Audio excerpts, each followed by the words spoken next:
시작하겠습니다. 성도 여러분, 한 주간 잘 지내셨습니까? 먼저 저희가 예배를 시작하기 전에 항상 저희가 함께 보는 중보기도 밴드에 오늘 함께 올라와 있는 주일 기도를 함께 보는 시간을 먼저 가지도록 하겠습니다. 함께 마음을 모아 오늘 또한 사역지원부가 올려주신 기도를 보시고 오늘 교회를 위해서 함께 기도해 주시기 바랍니다.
오늘이 벌써 5월의 마지막 주입니다. 시간이 정말 손살같이 지나가는데요. 성도 여러분, 한 주간은 어떻게 지내셨습니까? 이번 주는 비도 오지만 또 아주 청명한 이 하늘을 볼 수 있는 날들이 있었습니다. 하늘의 청명함처럼 오늘 또 우리의 예배가 주 예수 그리스도 또 하나님을 또 그 말씀을 또렷이 바라보며 또 나아가는 그런 예배가 될 수 있기를 간절히 소원합니다. 그런 마음으로 이제 교회 밴드를 열어주셔서 예배합니다 댓글 남겨주시고 함께 마음을 모아 우리 찬양하도록 하겠습니다.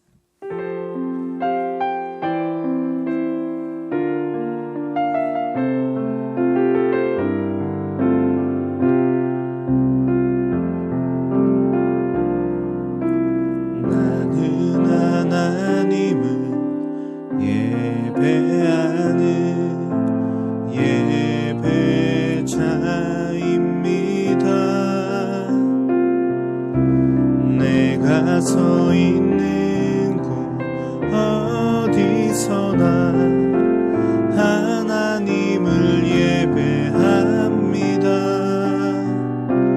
내 영혼 거룩한 은혜를 향하여 내 마음 완전한 하나님 향하여 이곳에서 하나님을 예배합니다. 나는 하나님을 예배하는 예배자입니다. 내가 서 있는 곳 어디서나 하나님을 예배합니다. 내 영혼 거룩한 은혜를 향하여 내 마음 완전한 하나님 향하여 이곳에서 바로 이 시간 하나님을 예배합니다. 이곳에서 바로 이 시간 하나님을 예배합니다.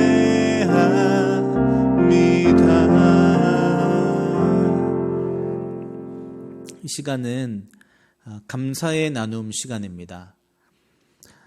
저희가 선한 사마리아인 프로젝트를 통해 이웃을 향한 마음을 가지고 함께 마음을 모으며 기도하며 어떤 이 일들을, 이 프로젝트를 진행할 수 있음에 대한 감사가 있습니다.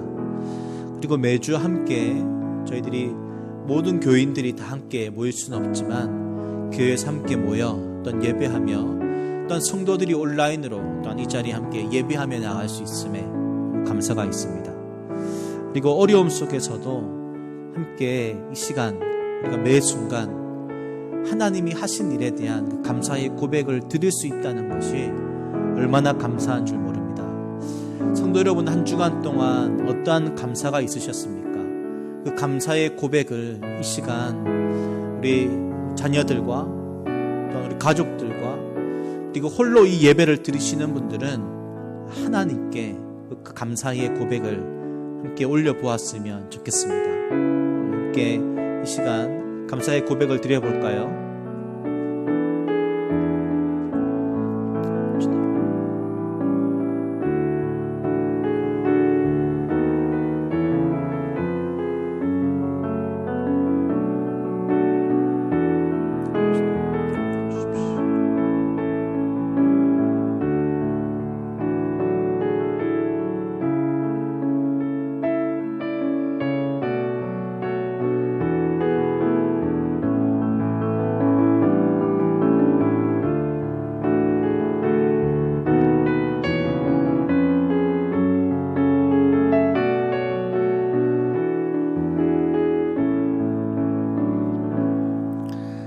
감사의 마음을 모아서 우리 다 함께 사도신경을 고백하시도록 하겠습니다.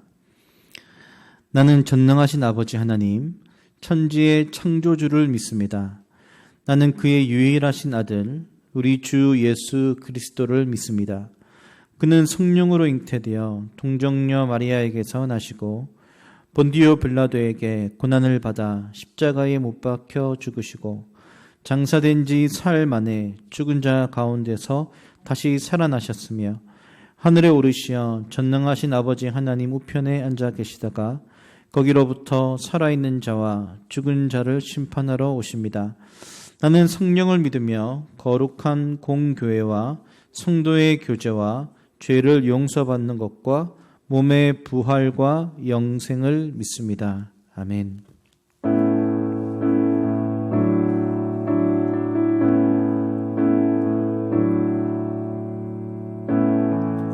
하늘의 문을 여소서 이곳을 주목하소서 주를 향한 노래가 꺼지지 않으니 하늘을 열고 보소서 이곳에 임재하소서 주님을 기다립니다. 기도의 향기가 하늘에 닿으니 주여 임재하여 주소서 이곳에 오셔서 이곳에 앉으소서 이곳에서 드리는 예배를 받으소서 주님의 이름이 주님의 이름만이 오직 주의 이름만 이곳에 있습니다. 하늘의 문을 여소서 하늘의 문을 여소서 이곳을 주목하소서 주를 향한 노래가 꺼지지 않으니 하늘을 열고 보소서 이곳에 임재하소서 주님을 기다립니다. 기도의 향기가 하늘에 닿으니 주여 임재하여 주소서 이곳에 오셔서 이곳에 앉으소서 이곳에서 드리는 예배를 받으소서 주님 주님의 이름만이 오직 주의 이름만 이곳에 오셔서 이곳에 앉으소서 이곳에서 드리는 예배를 받으소서 주님의 이름만이 오직 주의 이름만 이곳에 있습니다. 아멘. 우리 한번 이 시간에 이제 주님의 영원하신 팔을 의지하는 마음으로 우리 고난 내 영혼 이 찬양 우리 가정에서 또 박수 치면서 우리 함께 찬양하도록 하겠습니다.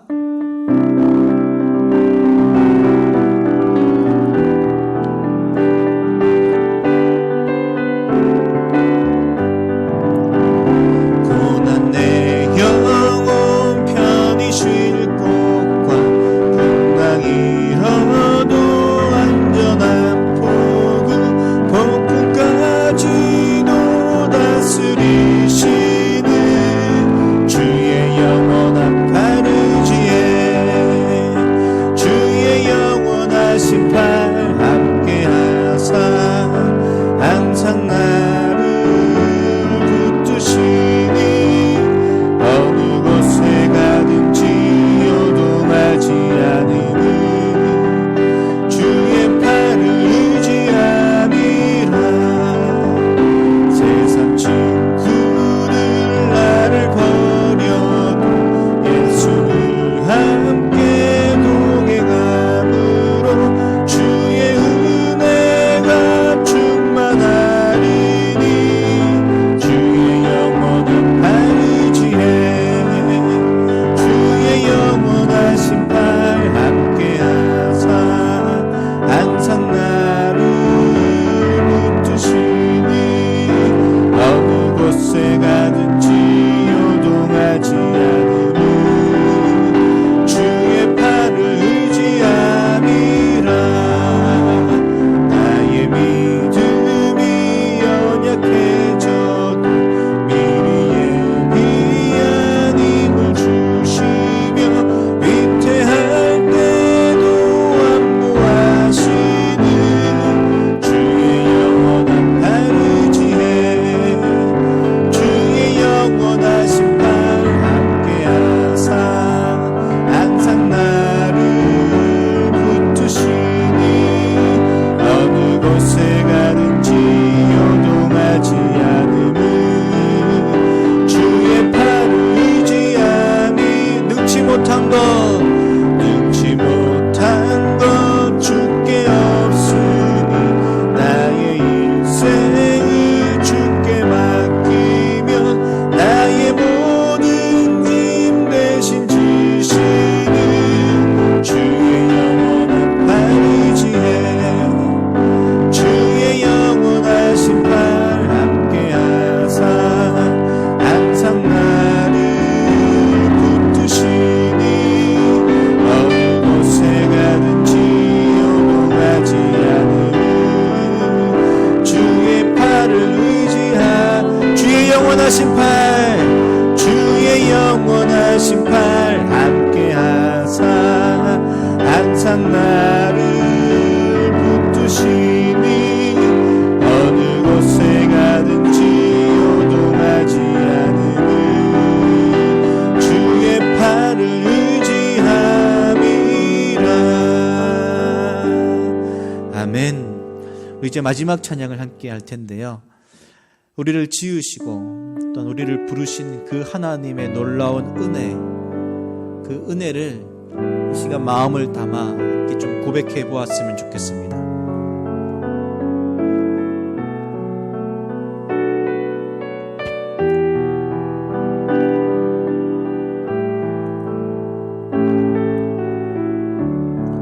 나를 지으시니까 하나님,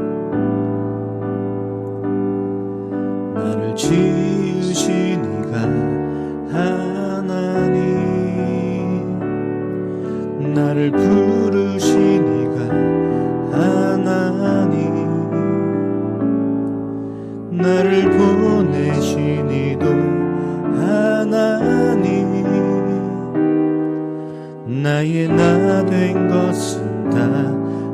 하나님 은혜라.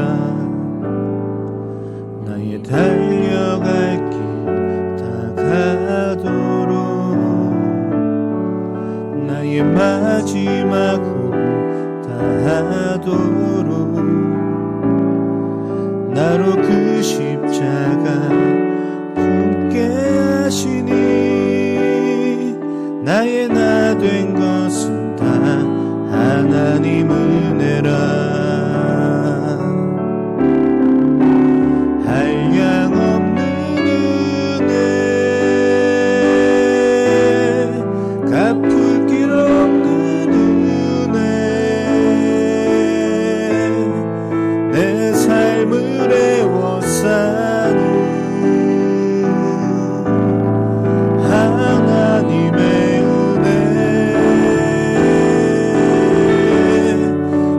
주저함 없이 그 땅을 밟음도 나를 붙드시는 하나님의 은혜. 우리 처음부터 다시 한번 찬양합시다. 나를 지으신 이가 하나님 나를 부르시니가 하나님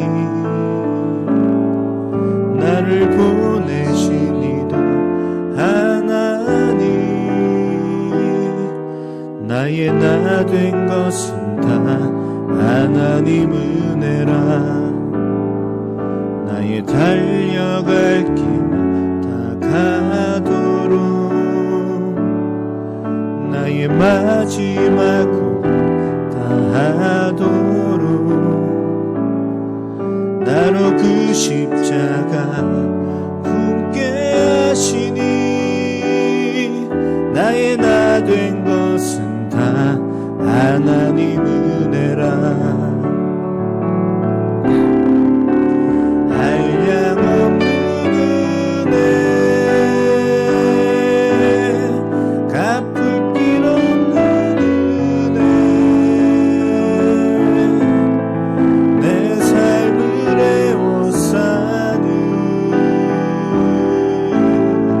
하나님의 은혜 나 주저함 없이 그 땅을 밟음도 나를 붙드시는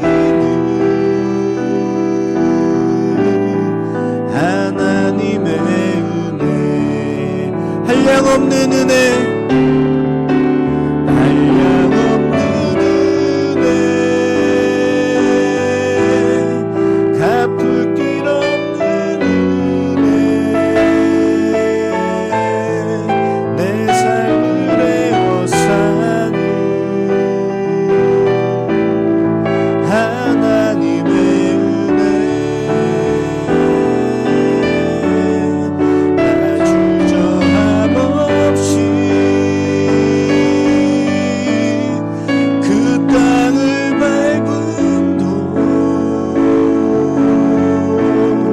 나를 붙드시는 하나님의 은혜. 우리 한번 이 시간에 함께 좀 기도했으면 좋겠습니다. 우리에게 주신 하나님의 그 놀라운 은혜를 한번 생각하면서요, 오늘도 이 코로나로 인해 고통받는 이들, 확산이 줄어들고 또한 백신 접종이 원활하게 진행되어지고 또 일들을 돕고 있는 의료진들과 정부 그 방역 당국들을 붙들어 달라고, 그리고 선한 사마리아인 5월달은 미얀마 민주화 운동을 위한 이곳의 마음을 모으고 저희 함께 기도하고 있는데요, 오늘까지 함께 이 미얀마 땅을 위해서 기도해 주시고요, 그리고 오늘 이 영상으로 예배드리며 또는 온라인으로 또한 우리 교회에서 또 모여 예배하는 이들에게 동일한 하나님의 은혜가 있게 해달라고 기도해 주시고, 특별히 마지막으로는요, 제가 권고 시간에도 말씀드리겠지만 우리 옥종태 윤보라 우리 간사님 가정이 이제 캄보디아로 우리 6월 3일 이제 출국을 하시게 됩니다. 그 앞으로의 그 사역들을 위해서도 이 시간 우리 마음을 모아서 좀 기도했으면 좋겠습니다. 기도하겠습니다. 하나님, 그렇습니다. 하나님의 놀라운 은혜입니다. 아버지, 이것을 어떤 단어로 표현할 수가 있겠습니까? 그 은혜라는 단어 안에 주님의 그 놀라운 사랑과 우리의 그 고백이 담겨져 있음을 고백합니다. 하나님, 이 시간 또한 은혜가 필요한 곳이 있습니다. 코로나 확진자들로 인하여 또 고통당하고 있는 많은 가족들, 또 이것으로 인하여 어려움 가운데 있는 이들, 전 세계적으로 주님 어려움 가운데 있는 나라들, 그들을 불쌍히 여겨주시고 하나님, 한량없는 하나님의 그 은혜를 내려 주십시오. 확산이 그쳐지고 또한 주님 백신이 더욱더 많은 이들에게 맞춰지게 하여 주시고, 특별히 한국 땅에서는 정부 관계자들과 또 방역 당국들과 의료진들을 붙잡아 주시고, 이 일들이 하나님의 그 계획과 그 뜻 안에서 온전히 이루어져 갈 수 있도록 하나님 선하게 인도하여 주시옵소서. 뿐만 아니라 주님, 미얀마 땅을 위해 기도합니다. 하나님, 지금도 많은 이들이 고통 가운데 있습니다. 난민으로 어려운 가운데 처한 많은 이들을 불쌍히 여겨주시고, 그 땅 가운데 하나님의 통치와 하나님 나라가 세워져가는 그 은혜가 있게 하여 주십시오. 또한 주님, 이 시간 함께 모여 기도하며 또 예배하는, 온라인으로 예배하며 또 교회에 모여 함께 예배하는 모든 이들에게 이 예배를 통해 동일한 하나님의 은혜가 있게 하여 주십시오. 특별히 주님, 이제 옥종태 간사님 가정이 6월 3일 캄보디아로 출국하게 됩니다.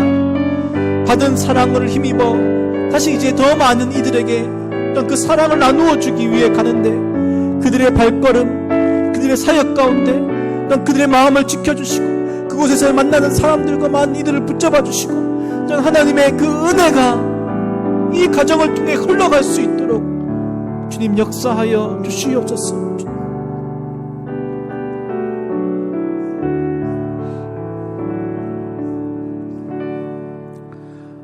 코로나를 위한 중보기도 179일차 박성은 성도님의 기도입니다. 사랑하는 하나님, 오늘도 우리가 마음을 모아 하나님께 기도할 수 있게 해주셔서 감사합니다. 아무도 예상하지 못했던 코로나의 장기화로 인해 많은 사람들이 어려움을 겪고 있습니다. 이 시간을 지나며 우리의 이기적인 모습들을 보게 해주셔서 감사합니다. 우리의 관심이 어디에 있는지 돌아보게 하시고, 타인의 아픔과 슬픔과 필요에 공감하여 이웃에게 손을 뻗을 수 있는 한숲이 될 수 있도록 하나님의 은혜를 허락해 주십시오.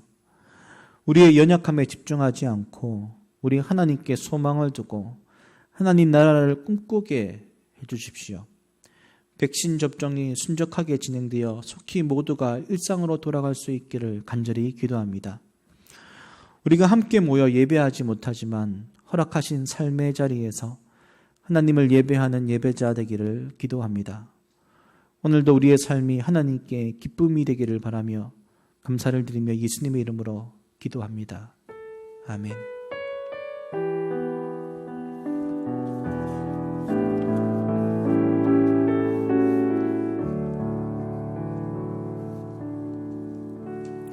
오늘 우리에게 주신 말씀은 누가복음 6장 20절부터 23절까지의 말씀입니다.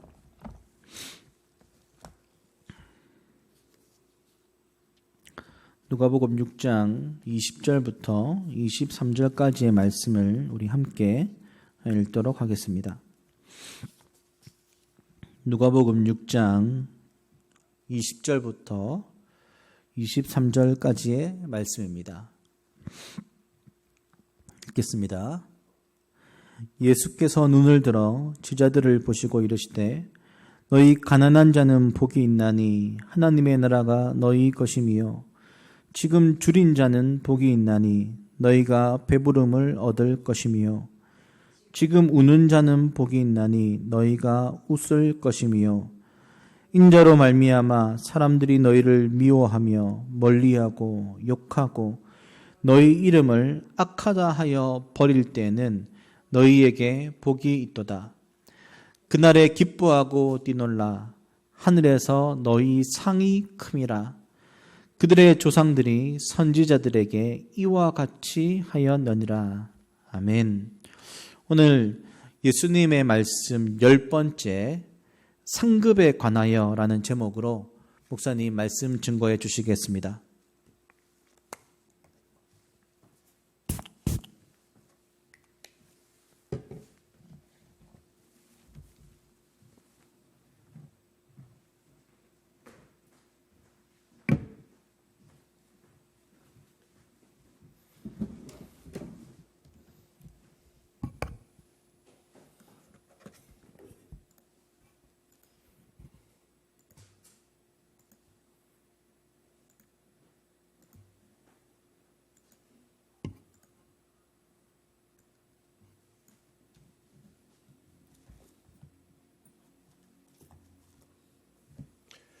여러분 반갑습니다. 한 주간 동안 어떠셨습니까?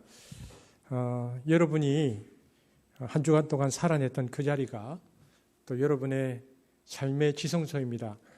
특별히 우리가 우리의 삶의 지성소를 살아갈 때 중요한 것은 또 우리가 하나님의 말씀 안에 거하는 것인데요. 오늘도 우리의 삶의 지성소를 살아내기 위한 예배를 하나님께 드립니다.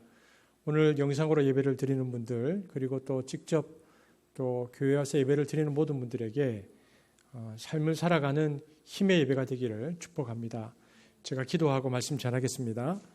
사랑의 주님 감사합니다. 오늘도 주의 말씀 앞에 섰습니다. 성경을 쓰신 성령께서 우리에게 말씀하여 주시기를 기대합니다. 이 말씀 앞에 우리의 심령이 반응하게 하시고 또 우리의 삶의 실천으로 나아갈 수 있도록 은혜 베풀어 주옵소서. 예수님 이름으로 기도합니다. 아멘. 오늘 본문은 지난주와 같죠. 오늘 본문은 그 마태복음에서는 산상복음이라고 불려지는 본문이고요. 누가복음에서는 산 밑에 평지에서 말씀하셨다라고 해서 평지복음이라고 불려지는 말씀입니다. 마태복음에서는 우리가 잘 아는 대로 8가지 축복이 선언되어 있죠. 마태복음 5장 3절에서 12절에 보면은 우리가 흔히 말할 때에 팔복이다라고 말하는데 그런데 누가복음에서는 8가지 축복 대신 4가지의 축복 그리고 4가지의 저주가 선언되어 있다라는 것을 지난주에 말씀드렸습니다. 오늘 본문은 이제 축복의 본문입니다. 오늘 주님께서 이제 산 밑에 모인 사람들을 향해서 말씀을 전하신 다음에 23절에 이렇게 말씀하셨죠. 뭐라고 말씀하셨죠? 하늘에서 너희 상이 크다. 그래서 산에 모인 백성들을 축복하셨습니다. 여러분, 우리 기독교인들이 온갖 고난과 갈등을 무릅쓰고 신앙생활을 바르게 하면서 또 윤리적인 삶을 사는 이유가 무엇일까요? 왜 우리는 이토록 바르게 살려고 말씀 앞에서 몸부림치고 애를 쓰는 것일까요? 학자들은 기독교에 2가지 윤리가 있다고 말합니다. 첫 번째는 목적론적 윤리입니다. 이것은 무엇을 얻으려는 목적으로 바르게 사는 거죠. 마치 아이들과 같습니다. 어렸을 때에 부모님에게 용돈 받으려고 또 맛있는 간식 먹으려고 부모님 심부름 잘하는 것과 같습니다. 대체로 유아기적 상태, 미성숙할 때 바로 이 목적론적 윤리가 작동됩니다. 그러나 장성하고 나면 다르죠. 장성하고 나면은 잘했다고 상을 주거나 용돈을 주면 철없을 때는 좋아해서 받던 아이들이 이제는 성숙해 있어서 잘 안 받죠. 그리고 이렇게 말합니다. 아이고 아버지 어머니 나 이렇게 사랑하고 키워주셨는데 용돈 같은 거 안 주셔도 돼요. 제가 그거 마땅히 해야 될 일인데요. 그러면 이제 부모님이 감동을 받죠. 야 많이 컸구나. 이 아이들이 많이 자랐구나. 이런 것을 원인론적 윤리라고 말합니다. 그러니까 대체로 성숙한 사람들이 원인론적 윤리를 가지고 행동을 합니다. 하나님께서 나를 먼저 사랑하셨습니다. 하나님께서 자기 아들을 우리에게 내어주셨습니다.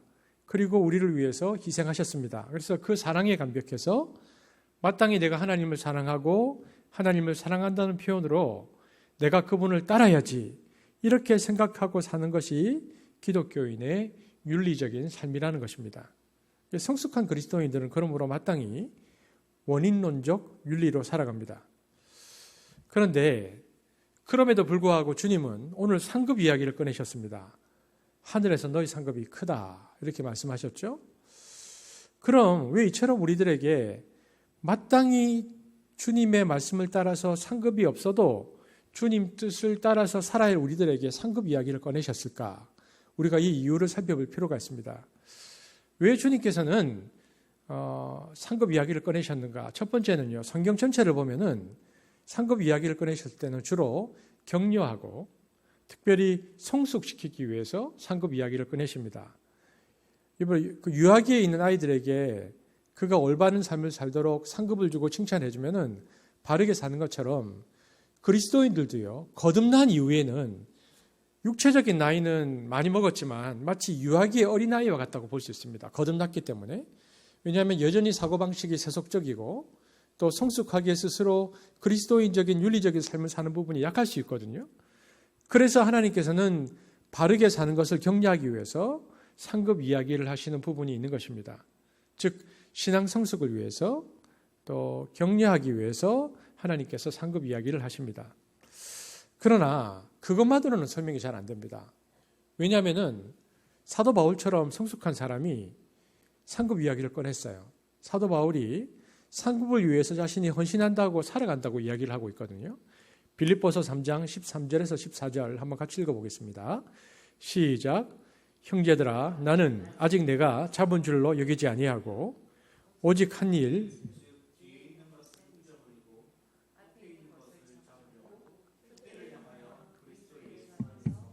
하나님이 위에서 부르신 부름의 상을 위하여 달려가느라. 지금 바울이 자기가 상을 위해서 달려간다고 말하고 있습니다. 여러분 사도 바울은 미숙한 그리스도인이 아니었습니다. 성숙한 그리스도인입니다. 그럼에도 바울이 내가 지금 상을 위해서 달려간다라고 말하고 있습니다. 그렇다면 이 케이스는 어떤 케이스일까요? 여러분 아무리 성숙한 그리스도인이라도 고난을 당하면 약해지고 흔들릴 수 있습니다. 사도 바울이 빌립보서를 쓸 때에 감옥에 있었거든요. 이것이 두 번째 이유입니다. 즉 하나님께서 고난받는 성도들을 격려하고 위로하고 강건하게 하기 위해서 상급을 주시고 상급을 강조하시고 마음속에 상급을 바라보게 하신다는 것입니다. 여러분 아무리 잘 달리는 마라톤 선수도 마지막 그 스타디움에 들어설 때는 거의 한계 상황이 부딪히거든요. 그때 막 트레이너가 따라 붙으면서 금메달 이렇게 격려해주면 마지막 힘을 다하고 스포트를 하는 것처럼요. 하나님도 마찬가지입니다. 우리가 상급을 받으려는 목적 때문에 바르게 사는 건 아니지만 그러니까 성도들이 마땅히 주님에 대한 사랑 때문에 사는 것이지만 그렇게 바로 살다가 고난도 있고 어려움도 있고 힘이 드는데요. 그때 하나님은 그 사람을 위로하고 격려하기 위해서 또 그 사람을 강건케 하기 위해서 상급을 부각시키고 또 성령께서는 그 상급을 바라보게 해서 끝까지 그 사명의 길을 걸어가게 하신다는 것입니다. 스데반 집사님도 마지막 죽을 때 보면 하나님이 하늘 상급을 보여주셨습니다. 눈이 열렸고 주님이 벌떡 일어나 계시는 모습을 스데반 집사님이 본 거죠. 사도행전 7장 55절 56절 읽겠습니다. 시작. 그러나 스데반은 성령으로 충만하여 하늘을 우러러 보고서 하나님의 영광과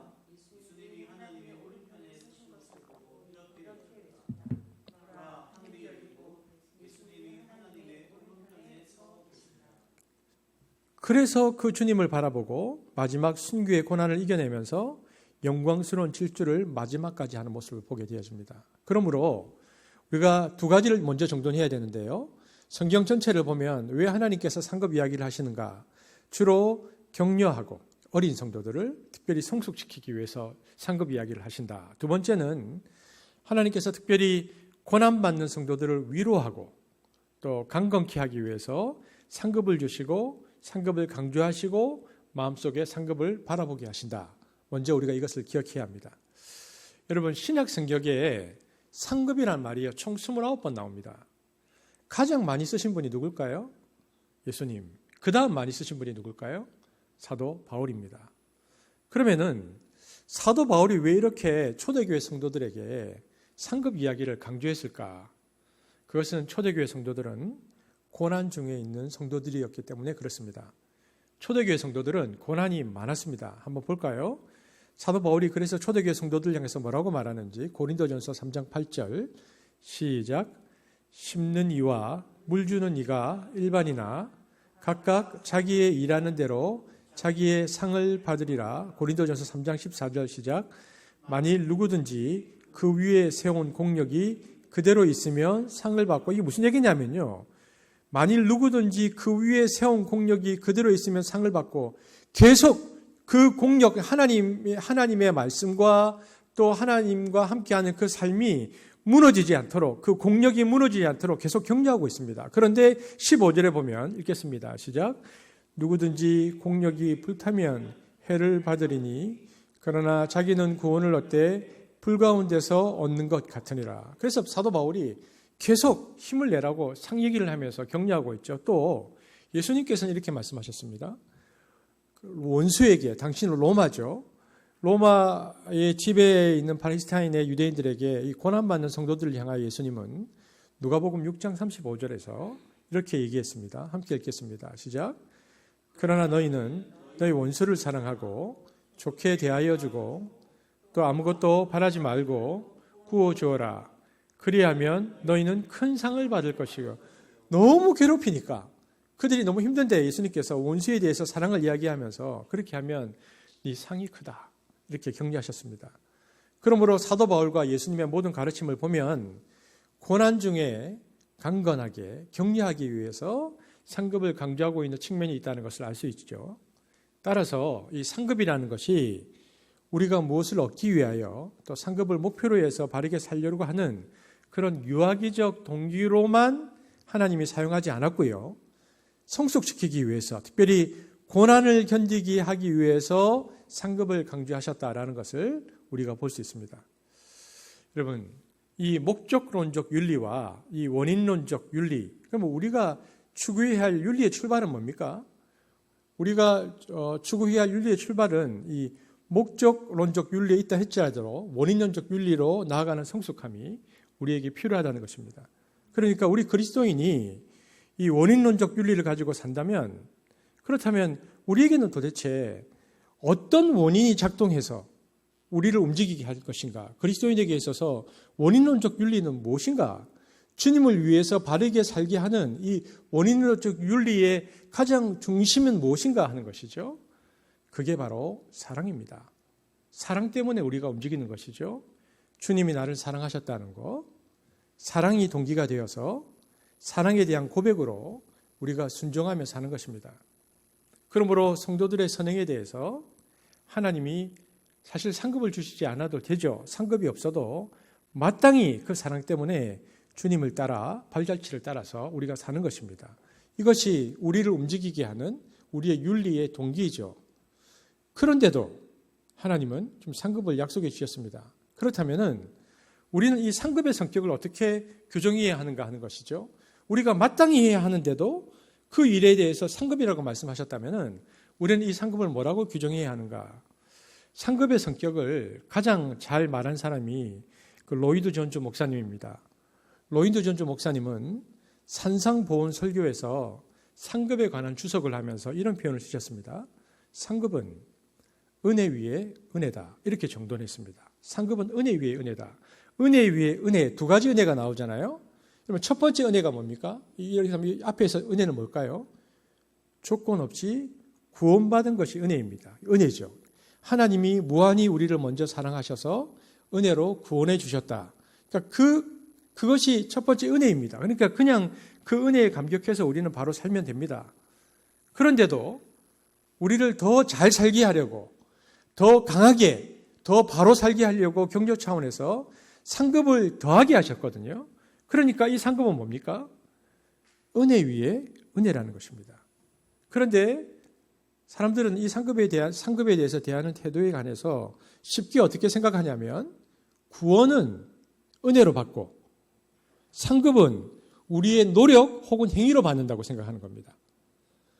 상급은 우리가 얼마나 율법을 잘 지켰느냐, 말씀대로 잘 살았느냐에 따라서 결정된다는 것이죠. 그래서 구원은 은혜로 받고 상급은 노력 혹은 행위로 받는다 생각하는데 여러분 이게 맞는 말입니까? 여러분 이렇게 되면요 상급은 공로주의가 됩니다. 내 노력에 대한 대가로 받는 것이거든요. 근데 그렇게 생각해서는 안 된다는 것이 로이드 존즈 목사님의 정의입니다. 그거 아니다. 은혜 위에 은혜일 뿐이다. 우리가 상급에 대해서 정확하게 정돈해야 된다. 상급은 우리 삶에 대한 공로로 주어진 것이 아니다. 그냥 더하여 주신 은혜일 뿐이다.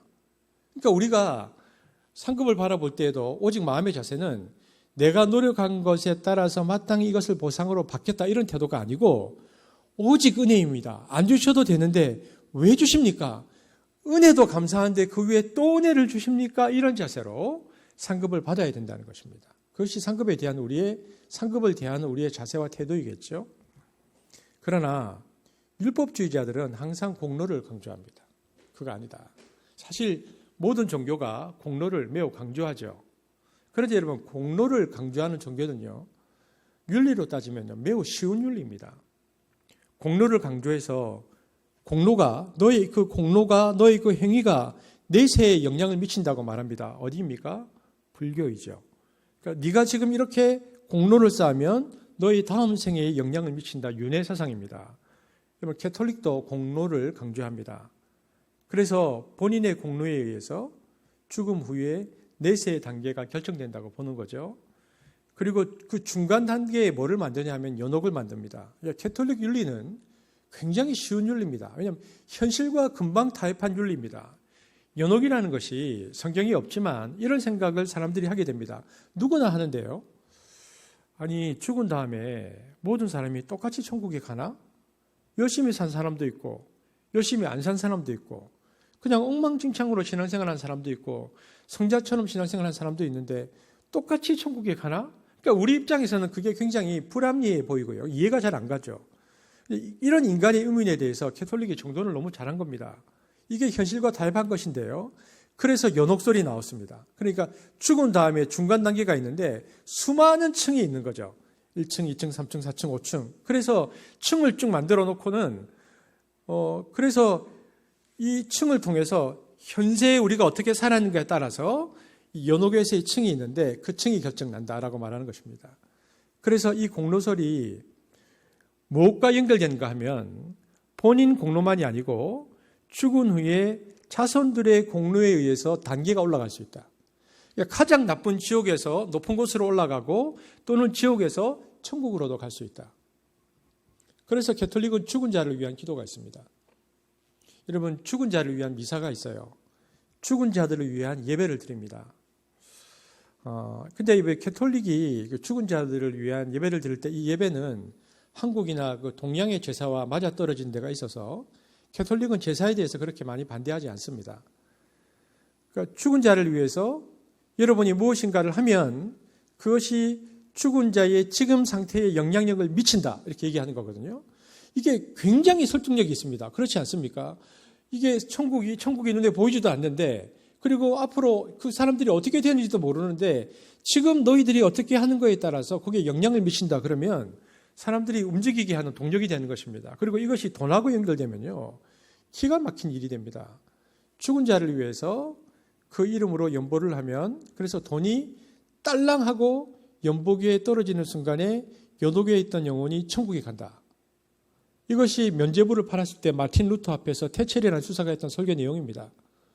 당신들이 넣는 그 동전이 형부교에 땅 떨어지는 순간 연옥에 있던 영혼이 천국에 간다. 과연 근데 그것이 맞다면 그러니까 우리 생각에는 그것이 맞는 것 같고 합리적인 것 같고 쉬운 윤리잖아요. 과연 그것이 맞다면 오늘날 우리는 얼마나 공로를 쌓아야 할까요?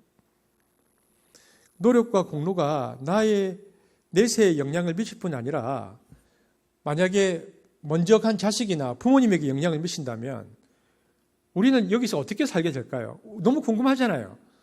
먼저 하늘나라로 간 우리의 자녀들이 혹은 부모님들이 이게 천국에 간다 안 간다 우리가 알 수가 없잖아요. 궁금하잖아요. 그러니까 이 윤리를 적용하면 죽어라고 공로를 쌓는 것입니다. 생각해 보니까 우리 아버지 어머니를 보니까 죄를 많이 졌어. 살아 계셨을 때. 우리 아버지 어머니 영혼도 그런데 천국에 갔으면 좋겠어. 내가 꼭 가서 만났으면 좋겠어. 그러면 뭐 해야 됩니까? 열심히 어머니 아버지 집으로 뭐 해야 됩니까? 열심히 공로 쌓고 헌금하고, 그러니까 이게 종교 장사를 하는 거죠. 이게 그 종교개혁 시대에 있었던 일이거든요. 그러니까 모든 종교가 그런데 이와 비슷한 체제를 가지고 있습니다. 그런데 예수님은 오늘 성경 전체에서 그렇지 않다고 말씀하십니다. 하나님 나라에 들어가는 것도 우리의 노력이나 공로로 들어가는 것이 아니고 하나님의 자비와 은총으로 들어갈 뿐이다. 들어가서 받는 상급도 원래는 내 노력과 공로에 따라서 주님이 주시는 것이 아니라 은혜 위에 은혜로 주시는 것이다. 하나님이 안 주셔도 되는데 더하여 주시는 은혜이다. 그러니 구원받는 것이나 상급에 대해서 우리가 가지는 한결같은 자세는 뭐여야 합니까? 오직 감사함으로, 오직 겸손함으로, 그것만이 우리에게 요구되는 것이죠. 이것이 개혁주의 전통에서 상급에 대해서 정돈을 해놓은 것입니다. 그렇다면 우리가 다음 살펴볼 것은 무엇인가? 하늘에서 너희 상이 크다 그랬는데 하늘 상급이 무엇인가 하는 것입니다.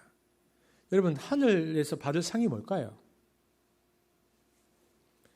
하늘 상급이 땅의 상급처럼 무병장수하거나 부자 되는 것이나 자식이 형통하는 것인가? 하늘에는 그런 게 필요 없잖아요. 그러면 도대체 말씀하시는 상급이라는 것이 무엇일까? 그렇다면 하늘 상급이 무엇인가라는 내용을 우리가 잘 살펴봐야 됩니다. 사실 하늘 상급이 무엇인가 하는 것은 기독교 신비 중에 하나입니다. 성경에 말을 잘 안 해놓았어요. 그래서 그것을 자세히 규명한다는 것은 불가능합니다. 그럼에도 불구하고 신학자들은 성경 전체의 메시지를 통해서 하늘 상급에 대해서 조금은 그리고 희미하게 정돈해 놓은 것이 있습니다. 그럼 뭐냐? 첫 번째, 하늘 상급은 하나님 자신이 상급이라고 말씀하셨습니다. 하나님은 아브라함에게 이렇게 말씀하셨죠. 창세기 15장 1절입니다. 함께 읽겠습니다. 시작. 이후에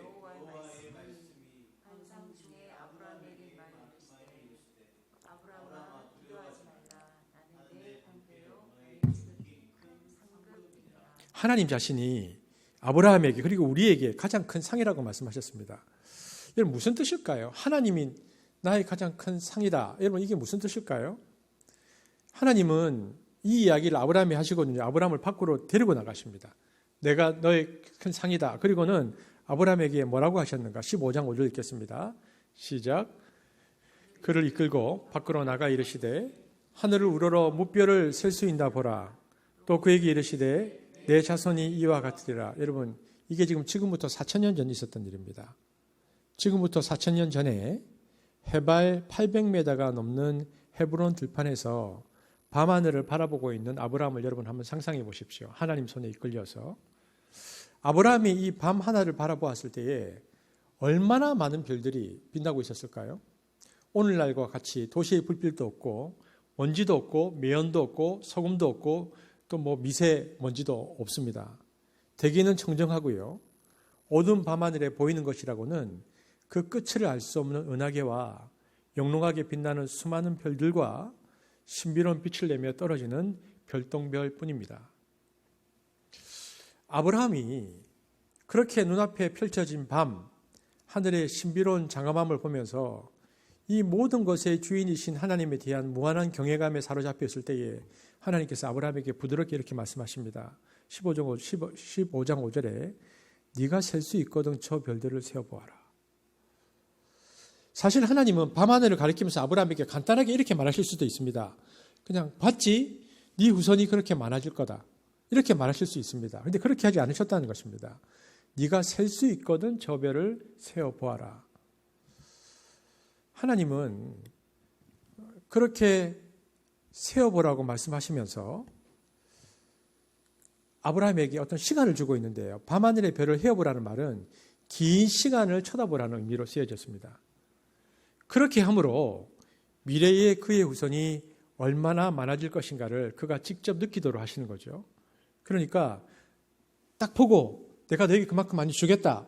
그렇게 생각하지 말고 그렇게 성급하게 결론 내리거나 다급해하지 말고 네가 천천히 생각해봐라. 그러면서 하나하나 세워보라고 말씀하십니다. 그러니까 아브라함은 지금 단순히 우주에서 반짝이는 별이나 과학자나 점성가가 관찰하는 그런 별이 아니고요. 하나님께서 손수 지으신 하나님의 창조물인 별을 바라보고 있는 것입니다. 별을 바라보며 하나하나 세다가 어느 순간에 아브라함은 하나님의 손길을 느끼는 거죠. 분명 처음 바라본 하늘은, 그리고 처음 바라본 별은 과학자나 점성가가 보는 그런 별이었습니다. 처음 하나 둘 세기 시작했을 때는. 그런데 100세 가까이 되도록 아들을 두지 못한 아브라함이 별을 헤아리다가 알게 된 사실은 전능하신 하나님의 창조의 힘이었습니다. 그렇구나. 하나님께서 지으셨구나.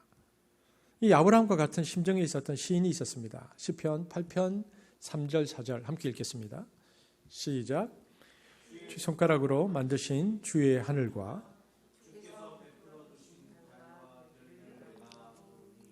사람이 무엇이간데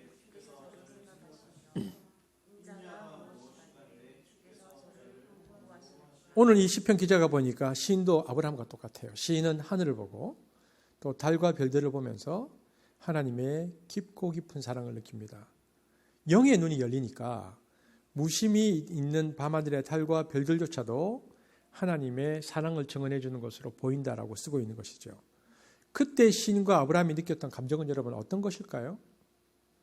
그들은 무한한 하나님의 사랑에 감싸여서 그 감격을 넘어서 이제는 경외감에 사로잡히는 것입니다. 내가 지금 그 하나님 앞에 서 있구나. 여러분, 인간은요, 언제 행복감을 느낄까요? 어렵습니까? 누군가에게 사랑받고 사랑할 때입니다. 그렇다면 인간이 가장 행복할 때는 언제입니까? 그 사랑이 완성될 때입니다. 여러분, 지상에서의 인간의 사랑은 아무리 베르테르의 사랑이 순수하고 또 로미오의 사랑이 순수해도 죄와 이기심 때문에 한계가 있습니다. 그런데 이 인간과 인간 사이에 그 죄와 그리고 인간의 이기심의 이기적인 사랑이 사라지고요. 완전한 하나님의 사랑이 실천되는 순간, 이것을 남성주의자들은 브라더후드라고 얘기하는데, 형제라고 얘기하는데, 완전한 인간애로도 번역되는데요. 그러니까 하나님의 형상으로 창조된 인간이 죄로 인해서 파괴되었던 형상이 온전히 회복이 되어서 완전한 인간에 이르는 순간 인간이 느끼는 그 사랑의 감정에서 오는 행복감은 엄청나다는 것입니다. 무엇보다도 우리가 우리의 육체를 떠나서 죄가 사라진 상태에서 살아계신 하나님과 결합하는 순간 하나님과도 완전한 사랑의 관계에 들어서는데 인간이 느끼는 행복은 상상할 수 없는 수치로서는 측정이 불가능한 그 행복의 단계로 인간이 들어간다는 것이죠. 이런 설명이 있는데요. 몰핀을 맞은 사람은 이제 거기서 벗어나지 못하는 이유가 중독이 되면 딱 한 번에 중독되는데 그 몰핀이 그 사람을 너무 행복하게 해주는 겁니다. 왜냐하면 그때 누리는 행복감은 이 지상에서 우리가 일상으로 누리는 행복의 1000배, 10,000배의 행복이기 때문에 딱 한 대 맞고 무슨 생각을 하는가. 내가 이것에 중독되어서 빨리 죽더라도 이것 없이 오래 사는 것보다는 이거 맞으면서 빨리 죽는 것이 낫겠다. 이럴 정도로 강력하다는 겁니다. 그래서 마약은 그 한 방이 위험하다는 거죠. 그게 그만큼 행복감을 준다는 것인데요. 그런데 우리가 하나님을 죄가 사라진 상태에서 인간이 만나는 순간에 완전한 사랑의 관계에 들어가는데 하나님께서 인간을 원래 창조해 놓으셨던 그 상태로 들어가는데 그때 인간이 느끼는 행복은 몰핀 몇백만 배의 행복이라는 겁니다. 그래서 하나님 자신이 상급입니다. 하나님 자신이 축복이고 행복의 근원입니다. 그러니까 이 말이 이해가 가는 것이죠. 아브라함이 하늘을 바라보면서 그 하나님의 사랑을 느끼고 시편 기자가 그 하나님의 창조주의 힘을 느끼면서 그들이 가졌던 그 경외감, 행복감, 그것은 이 세상이 어떤 것과도 비교할 수 없게 되어지는데 바로 그 상태, 그것이 상급이다. 그것이 첫 번째 정돈해 놓은 상급의 정돈입니다.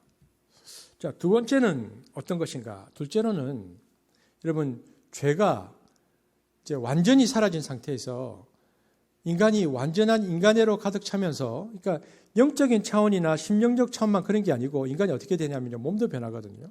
그러니까 인간이 나중에 마지막이 되면, 종말이 되면 죄 없는 몸으로, 죽음이 없는 몸으로 변화됩니다. 이것을 부활체라고 얘기하죠.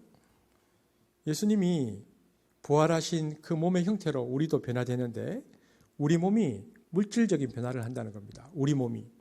그래서 그 몸을 가지고, 변화된 몸을 가지고 이 땅에서 다시 살게 되는데, 성경에서 보니까 하나님 나라가 이 땅에 오면서 시공간이 새롭게 열린다고 얘기하고 있거든요. 그런데 그 새롭게 열리는 시간과 공간은 타락 때문에 생긴 붕괴된 시공간이 아니고 새로운 우주, 새로운 시공간 안으로 우리가 들어가서 살게 되는데, 그 시공간에 우리가 살면서 우리가 물질이 없는 상태로 사는 게 아니고 변화된 몸, 새로운 몸을 가지고 살게 된다고 말하는데, 이것을 부활체라고 부르죠. 이것이 하늘의 상급과 연관되어 있지 않느냐, 학자들이 보는 것입니다. 왜냐하면 천국에서 우리의 몸이 변화될 때 보면 부활체의 영광이 각각 다르다라는 겁니다. 똑같지 않다는 것입니다. 이것이 설명이 잘 안 되는 부분인데요. 이것도 신학적 신비로 남겨두고 있는데, 그런데 문제는 뭔가, 무엇인가 이 부활체의 영광이 다른데 무엇인가 차이가 있다고 한다면 거기에 가서 야, 어떻게 저 사람은 저렇게 영광이 빛나는데 나는 왜 영광이 이렇게 희미하지? 그것도 이렇게 백열들처럼 깜빡깜빡하지? 그래서 거기서 차별의식이 생기거나 열정감을 느끼거나 그렇게 하는가? 그렇지 않다는 것입니다.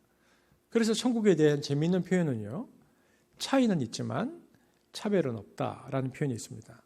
각각 다른데도 불구하고 다 만족하고 극한의 감사와 기쁨으로 가득 차 있는 상태가 된다, 이렇게 되어 있는데요. 자, 그렇다면 영광이 다르다는 것을 어떻게 해석해야 하는가?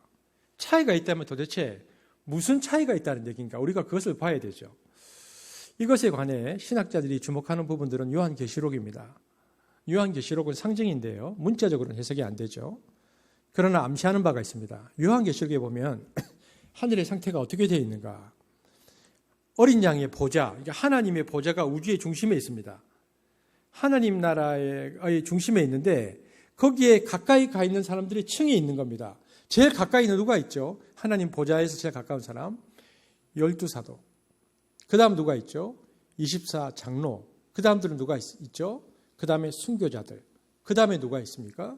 의롭게 살면서 세상에서 고통을 받았던 정직한 신앙인들, 이렇게 의인들이 있고요. 그 다음에는 성도들이 있고, 그러니까 마치 원년 경기장에 층이 있는 것처럼 순서가 있다는 겁니다. 요한계시록에 보면. 그럼 저 뒤에 있는 사람이 앞에 있는 사람을 보면서 요한계시록에 보니까 시기하고 질투하는가? 그렇지 않다는 것입니다. 모두 다 그 자리에 존재하는 것만으로도 무한한 감사와 영광과 기쁨에 가득 차 있는데, 그런데 차이는 있다는 거죠. 그래서 이 차이가 요한계시록에서는 상징적으로 묘사되고 있는데, 이 차이를 그래서 뭐라고 부르느냐? 이것을 관계의 차이라고 부릅니다. 그러니까 공간의 차이가 아니고 하나님과의 관계의 차이다. 저는 그렇게 생각하는데요. 관계가, 제 생각입니다, 관계가 하나님께 가까이 갈수록 그 영광의 차이가 있지 않은가. 제가 그렇게 유추가 되지만 이건 내 개인 생각일 뿐이고 이건 굉장히 어려운 부분입니다. 이런 것을 신학적으로 분명히 인식하고 있던 사람들이 있었는데요. 이게 관계의 차이에 대해서 이 청교도들입니다. 재미난 예화가 있습니다. 감리교의 창시자 요한 웨슬레와 그리고 그 대부흥기에 동시대에 살았던 사람이 휘필드라는 유명한 장로교 목사님이 있습니다. 한번 들어보셨을 텐데요. 설교는 휘필드 목사님이 훨씬 더 잘했습니다. 강력하고 영향력을 미쳤고요. 그리고 요한 웨슬레는 그 당시 대부흥 운동의 결과를 조직적으로 굉장히 잘 만들어낸 사람입니다. 그래서 미국 독립전쟁에서 조지 워싱턴 같은 사람이 휘필드라면 토마스 제퍼슨 같은 사람이 요한 웨슬레다, 이런 이야기를 합니다. 그런데 요한 웨슬레는 이 감리교라는 신학과 교단을 만들어내는데, 그러나 당대의 영향력은 휘필드가 훨씬 컸습니다. 워낙 말씀을 잘 전했으니까. 그런데 휘필드가 먼저 죽어요. 죽은 다음에도 이제 웨슬레가 계속 설교 사역을 하는데, 웨슬레 설교를 듣고는 한 성도가 너무 은혜를 받고 나서 웨슬레를 칭찬하고 찬송하는데 옛날 사람들은 굉장히 고상하게 칭찬을 합니다. 이렇게 얘기했습니다. 웨슬레 목사님, 당신은 분명히 천국에서 휘필드 목사님을 만날 겁니다. 굉장히 고상한 표현이죠. 뭡니까? 당신은 천국에 간다는 칭찬이고 휘필드 선생님에 비해서 떨어지지 않고 은혜를 베푸는 분이다. 이런 칭찬을 한 거죠. 그러니까 이때 웨슬레가 뭐라고 대답했는가? 아니요. 나는 천국에 가면 휘필드 선생을 만나지도 못할 것이요. 그러면서 이렇게 말합니다. 그분은 주님과 너무 가까이 있고 나는 너무 멀리 있게 될 것이기 때문에 내가 그분을 못 볼 수 있습니다. 이렇게 겸손히 표현합니다. 우리는 이런 일화에서요. 당대 청교도들은 내선언에 관한 정돈이 어느 정도 되어 있었다는 것을 알 수 있습니다. 그러니까 죽어서 우리가 다 호련히 몸이 변화돼서 주님 나라에가 들어갈 때에 그 죄 없는 영원한 완전한 사랑의 공동체, 그러니까 그 우주적인 공동체로 들었을 때 그때 주님과의 관계가 차이가 있다는 겁니다. 그러나 그것 때문에 열등감에 빠지거나 괴로워하거나 후회하지는 않는다. 다 만족하고 들어간다. 그것을 어디에서 알 수 있는가? 요한계시록에 이런 이야기가 있습니다. 한번 볼까요? 요한계시록 4장 9절에서 11절에 계시록에 그 장면이 기록되어 있습니다. 함께 읽겠습니다. 시작. 그 생물들이 영광과 존귀와 감사를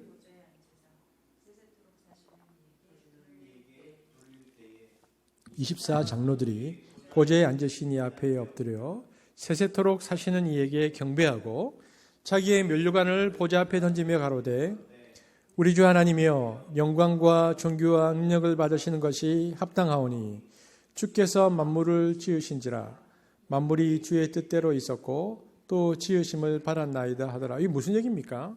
지금 24장로가 주님을 향해서 뭐라고 말하고 있는 장면입니까? 주님이 너희가 수고했다 그러면서 상급을 하나하나씩 면류관을 주셨는데 24장로가 그래 내가 이 정도 고난하고 내가 이 정도로 수고했으니까 이거 내가 받을 자격이 있어. 그렇게 생각하고 면류관을 받고 있습니까? 그렇지 않다는 거죠. 아닙니다. 이거 안 주셔도 됩니다. 이거 받을 자격이 없습니다. 그러면서 24장로가 어떻게 합니까?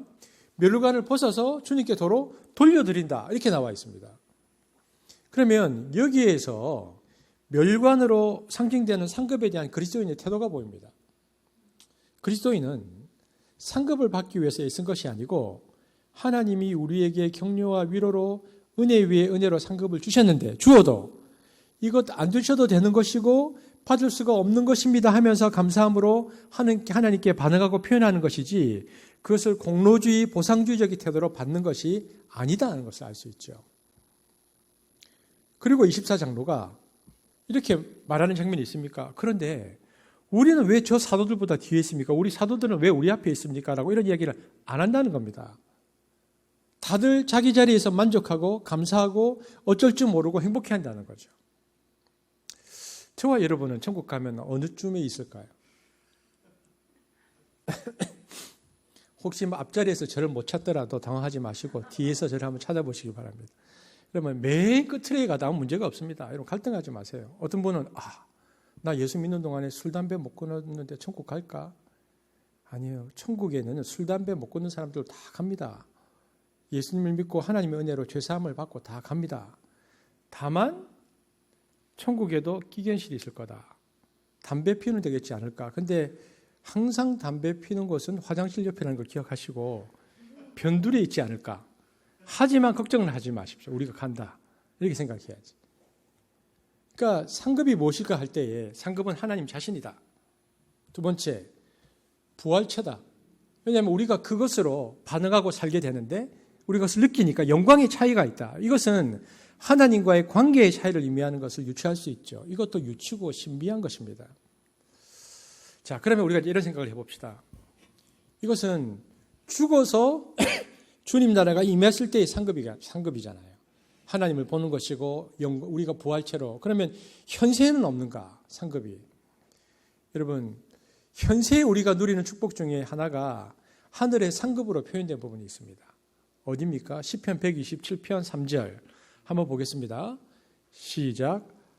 보라, 자식들은 여호와의 기업이요 태의 열매는 그의 상급이로다. 우리 공동체도 또 얼마 전에도 한 아이가 태어났죠. 계속. 그런데 이 아이가 부모에게 주신 주님의 상급이라고 이야기합니다. 아이들은 하나님의 큰 축복이요 위로인 겁니다. 그러나 문제가 뭔가? 상급이 비록 아이라 하더라도요, 일찍 죽는 아이도 있잖아요. 또 어떤 자녀들은 아주 잘 되고 말 그대로 하늘 상급이라는 말답게 출세도 하고 신앙생활도 잘하고 있는 아이도 있지만, 세월호 같은 사건을 보면 아이들이 갑자기 사고가 나잖아요. 재난으로 인해서 먼저 하늘나라로 가는데 그 자녀가 어떻게 그냥 우리가 문자적으로 그것이 상이다라고 말할 수 있습니까? 왜 이 상급인 자녀가 불행한 일로 먼저 세상을 떠나거나 또는 이생에서 고난을 받거나 때로는 아예 자녀가 안 주어지는 사람도 있지 않습니까? 불임 부부들도 많고 혼자 사는 사람들도 많고 이런 경우는 무엇입니까? 우리가 생각해야 할 것은요, 자녀들이 하나님의 상급이라고 표현되어 있지만 이것은 우리가 꼭 생각하는 이 세상의 축복과 등치되지 않는다는 것입니다. 똑같은 개념이 아니라는 것입니다.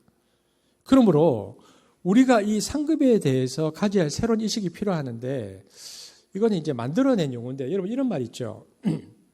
그 직장에서 뭐 상사든 밑에 있는 사람이든 그냥 속된 말로 자꾸 이렇게 진상을 하는 사람이 너무 싫어서 뭐 옮긴다거나 가잖아요. 그러면은 없어집니까? 반드시 나타난다. 이걸 뭐라고 얘기합니까? 이제 진상총량제라고 얘기하거든요. 근데 마찬가지입니다.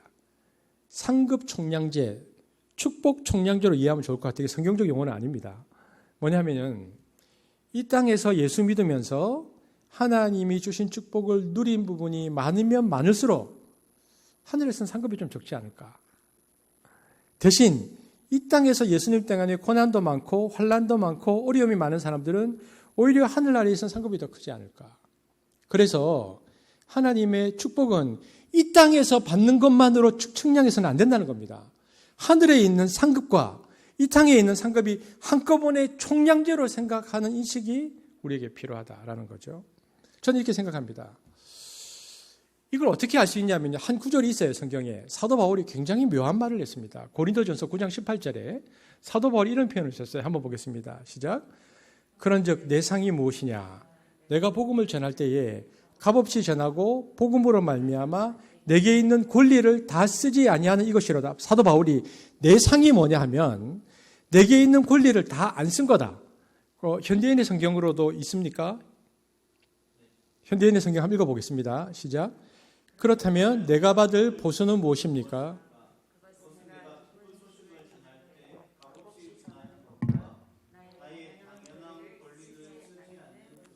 사도 바울이 뭐라고 얘기하냐면 사도 바울은 고난으로 말미암아 고난받고 손해보고 무엇인가 자기가 다 누리지 못한 게 있다는 거죠. 그런데 이게 뭐로 바뀌냐? 하늘에서 상급으로 바뀐다.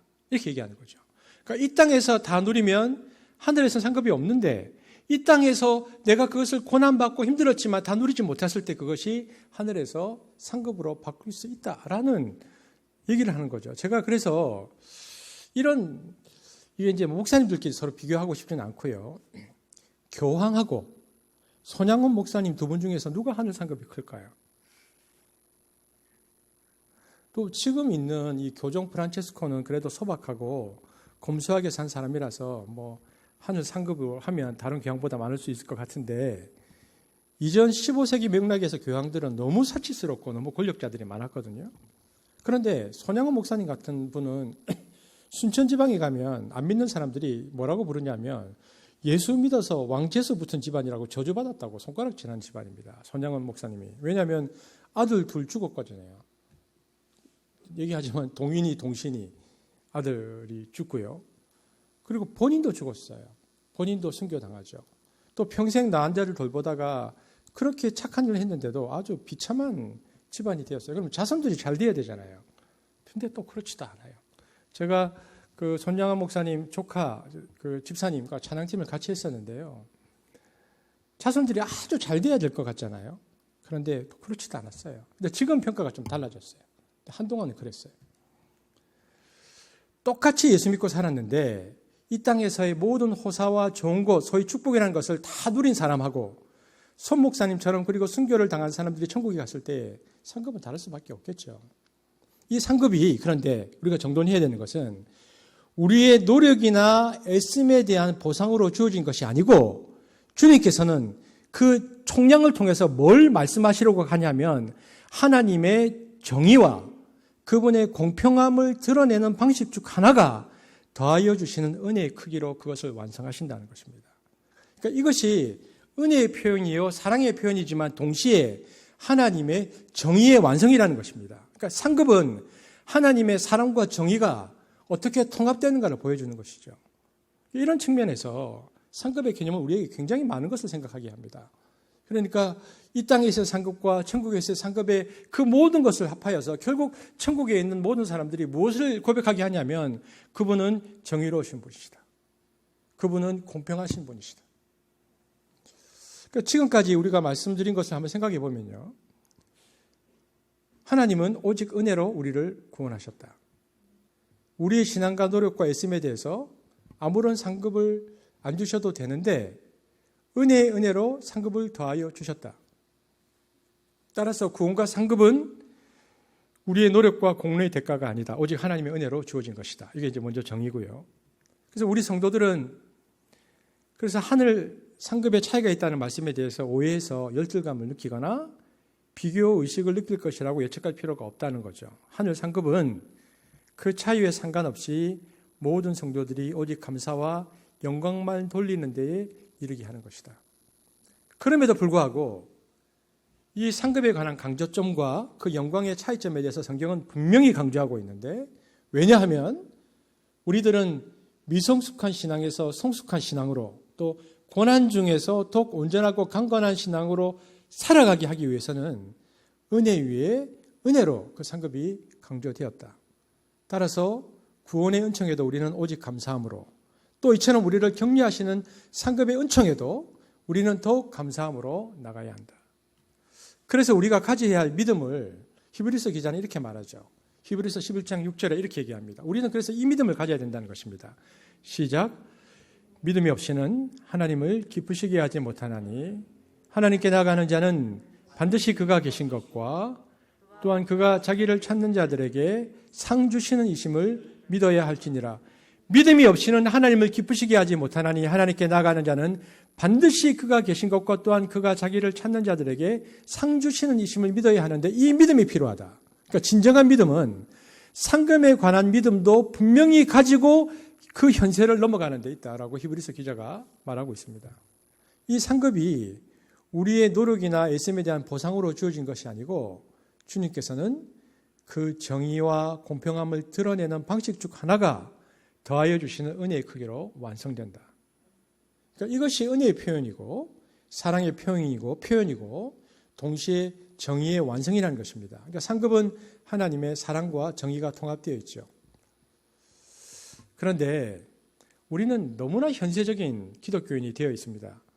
우리는 현세도 살고 그리고 앞으로 갈 하나님의 나라에 대한 인식이 있어야 되는데 내세 생각을 잘 안 해요.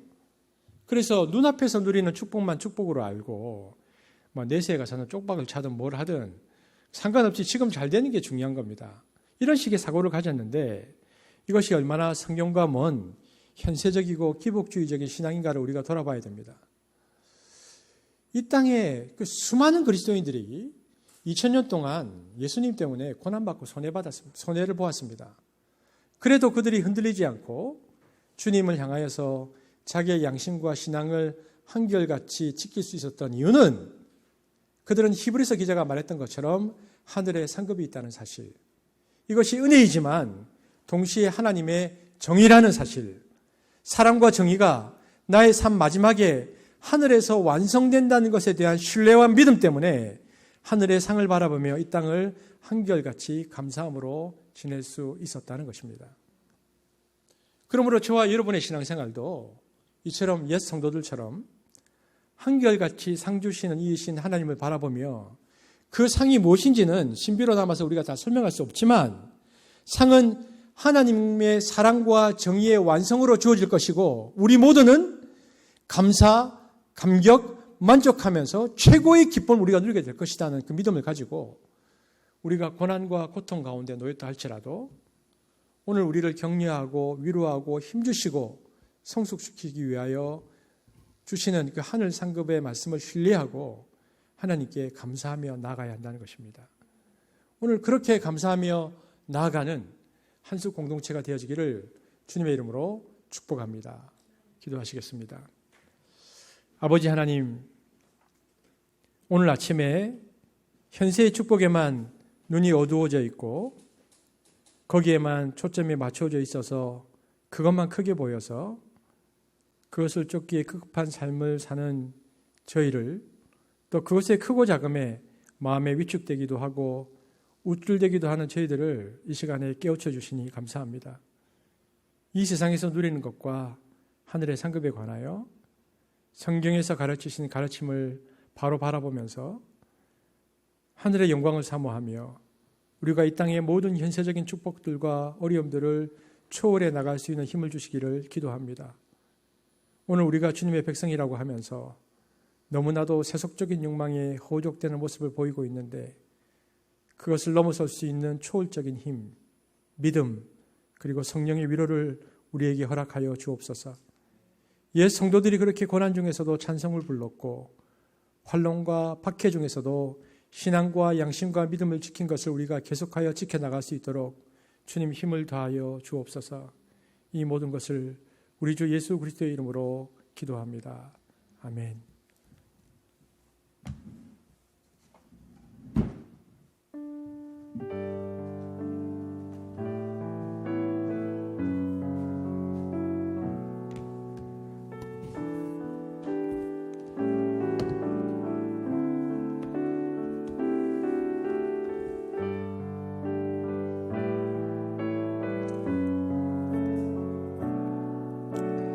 우리 말씀을 기억하면서 찬양하도록 하겠습니다. 하나님의 은혜로, 하나님의 은혜로 있을 데 없는 자 왜 구속하여 주는지 난 알 수 없도다. 내가 믿고 또 의지함은 내 모든 형편 아시는 주님 늘 보호해 주실 것을 나는 확실히 아네. 왜 내게 굳세 믿음과 또 복음 주셔서 내 마음이 항상 편한지 난 알 수 없도다. 내가 믿고 또 의지함은 내 모든 형편 아시는 주님 늘 보호해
시간 준비된 헌금을 드리는 시간을 가지도록 하겠습니다.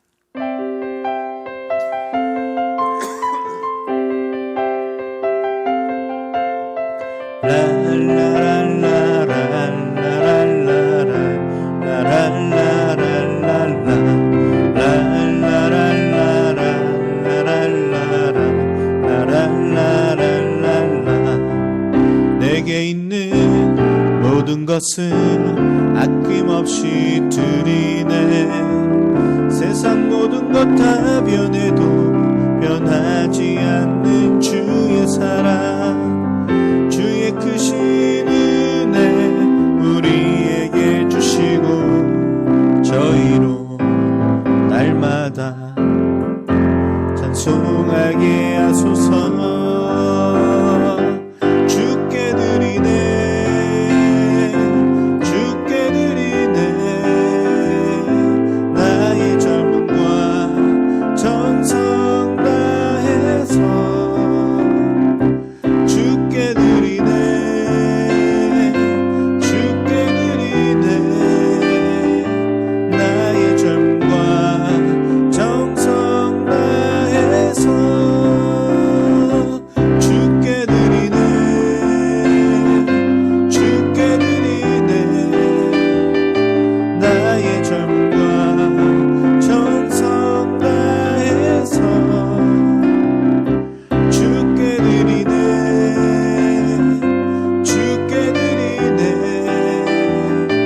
나의 젊음과 정성 다해서. 목사님 나오셔서 봉헌기도 해주시고 축도해 주심으로 예배를 마치겠습니다.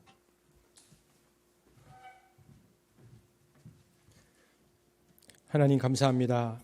오늘 우리가 하나님께 드린 물질은 은혜 위에 은혜임을 알기에 하나님께 드리는 물질입니다. 주님, 우리를 구원하신 은혜와 우리 삶에 베푸신 그 하나님의 은혜를 날마다 기억하며 또한 그것을 물질로 고백해내는 믿음을 우리에게 허락하여 주옵소서. 하나님 한습에 속해 있는 성도들의 가정을 축복합니다.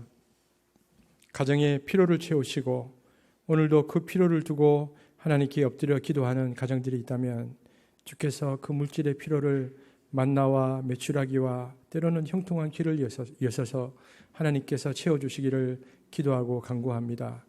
개인과 그리고 직장과 사업터 위에 주의 은혜를 동일한 은혜를 구하오니 주께서 물질로 또 하나님의 살아계심을 드러내 주옵소서. 무엇보다 우리에게 무엇을 주시든지 간에 하나님의 나라와 의를 위하여 우리가 그것을 흘려보내고 통과시키는, 그래서 주께서 지나가시게 하여서 영광을 돌리는 공동체가 될 수 있도록 우리를 사용하여 주옵소서. 하나님의 축복을 받겠습니다. 지금은 우리 주 예수 그리스도의 은혜와 하나님의 사랑과 성령의 교통하심이 은혜 위에 은혜로 살기를 원하는 한습 공동체 위에 지금부터 영원토록 함께 계실지어다. 아멘.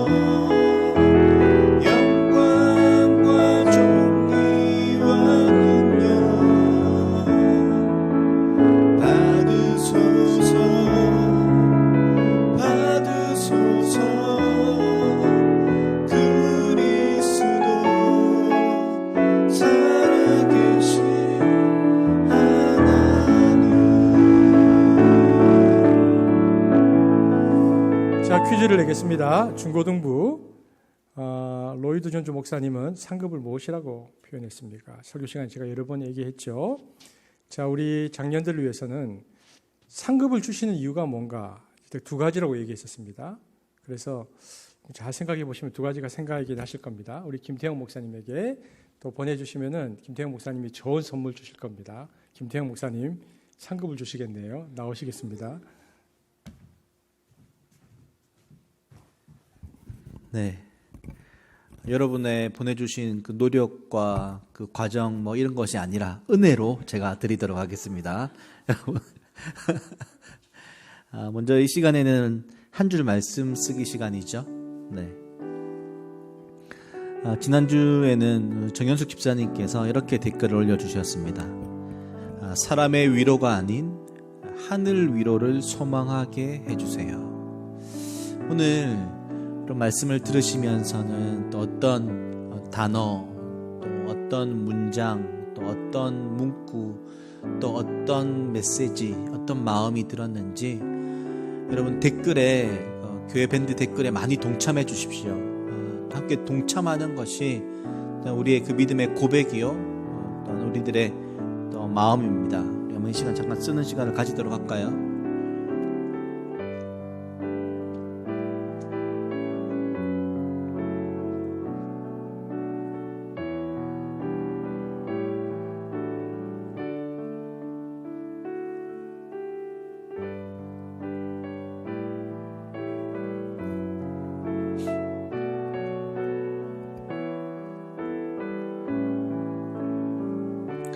네, 이제 광고를 드리도록 하겠습니다.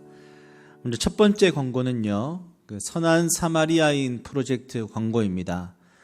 오늘까지 저희가 미얀마 민주화 운동을 위한 이 일들의 마음을 모으고 또 함께 또 기도하고 있는데요. 먼저 지난주까지 총 저희들의 댓글의 숫자가 지난주에 들어온 댓글까지 해서 총 251개의 댓글이 달렸습니다. 성도 여러분, 많이 댓글에 동참해 주셔서 진심으로 감사를 드리고요. 그리고 지난주에 들어온 헌금이 23만 원이 더 들어왔습니다. 그래서 5월달 지금까지 누적된 헌금은 136만 5천 원이 저희들이 이렇게 모였습니다. 오늘까지 여러분 이제 마지막으로 오늘까지 여러분 헌금해 주시면 오늘까지 되어진 헌금들을 다 모아서 저희들이 또 전달할 수 있도록 하겠습니다. 그리고 지난 월요일에는요, 서민수 성도님께서 또한 이 기도를 함께 올려주셨습니다.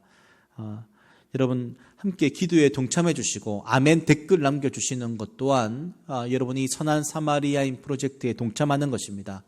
이것에 함께 마음을 좀 모을 수 있었으면 좋겠습니다.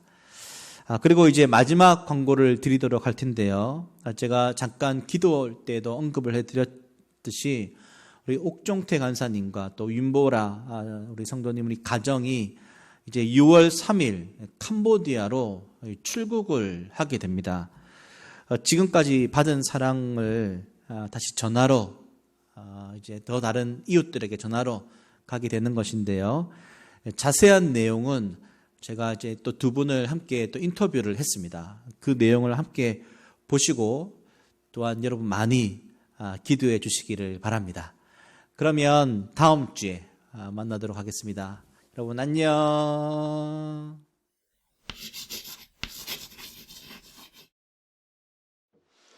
오늘 우리 마지막 인터뷰에 응해 주셔서 감사합니다.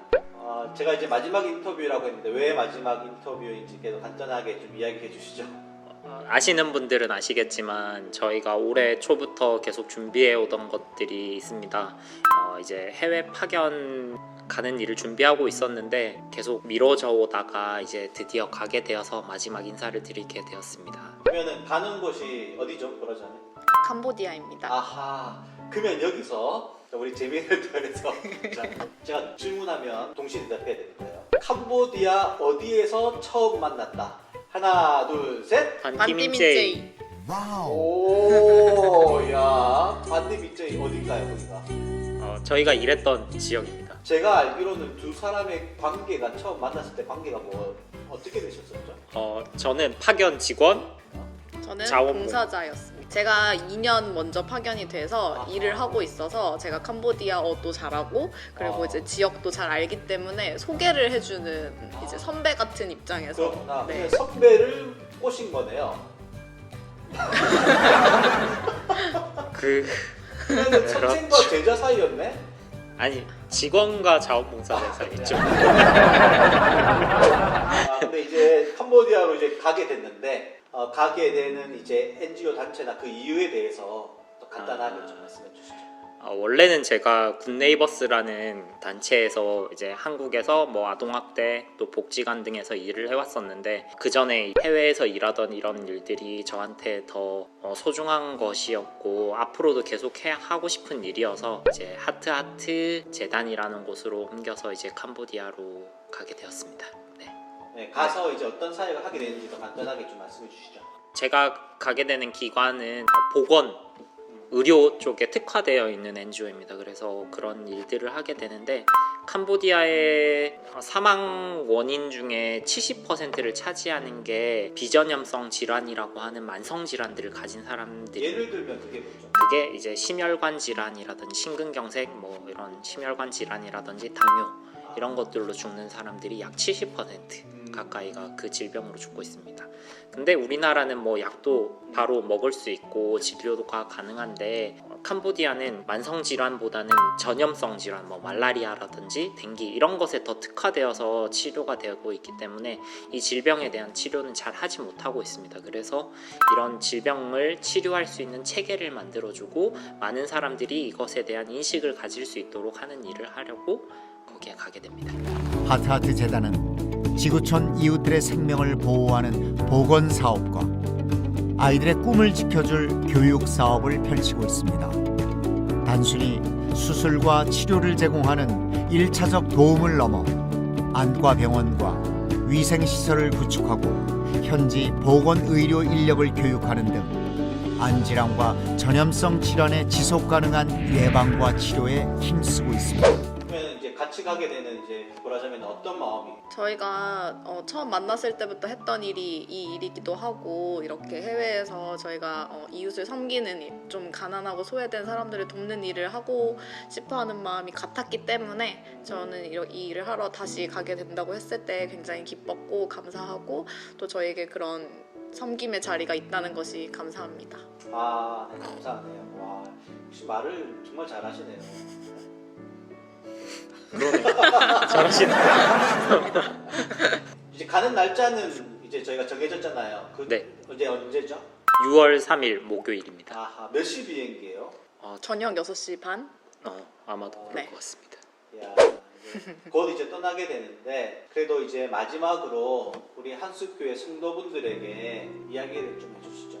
제가 한숲교회 온 지 횟수로는 7년, 만으로는 거의 6년이 다 되어갑니다. 지금 와서 계속해서 유치부도 섬기고 유치부를 섬기고 또 초등부를 이렇게 섬겨왔고 많은 분들과 교제할 수 있고 그랬던 시간들이 있었는데 그 시간들을 지내오면서 제 마음에 있었던 건 회복이었던 것 같습니다. 제 안의 공동체성을 회복했다는 것 그리고 많은 분들로부터 사랑을 받아오면서 사랑으로 내 안에 충만되어지고 회복되어졌다는 생각이 듭니다. 그래서 저에게 제일 뜨거웠던 기억 중에 하나는 또 제 결혼식이 아니었나 생각합니다. 네, 그렇게 많은 분들이 와서 축하해 주시고 또 저희의 결혼식을 만들어 주시고 함께 즐겨 주시고 그랬던 시간들이 너무나 뚜렷하게 있어서 늘 한숲교회는 제 안에는 저의 공동체, 제 첫 번째 공동체라는 생각이 들고 이제 그런 정든 곳에서 많은 사랑을 받았기 때문에 이제 또 다른 곳으로 사랑을 주러 가야 된다라는 생각이 들었던 것 같고 그래서 이제는 또 정든 곳을 떠나서 열심히 일하러 더 많은 이들을 섬기기 위해서 가려고 하니 많이 응원해 주시고 기도해 주시면 감사하겠습니다. 한숲교회는 늘 올 때마다 가족 같은 분위기로 따뜻한 열린 마음으로 항상 대해주시고 또 기도해주시고 저희를 아껴주셔서 사랑해주셔서 너무 감사했고 저희가 받은 사랑으로 더 많은 이웃들을 섬기러 가려고 합니다. 그래서 많이 기도해주시고 응원해주셨으면 좋겠고 또 언제든지 다시 돌아와서 인사드릴 수 있는 그런 곳이 됐으면 좋겠습니다. 한숲교회 여러분 사랑합니다. 사랑합니다. 뭐라고 그랬지? 그동안 감사했습니다. 다시 한숲교회 여러분 사랑합니다. 그동안 감사했습니다. 캄보디아로도 놀러 오세요.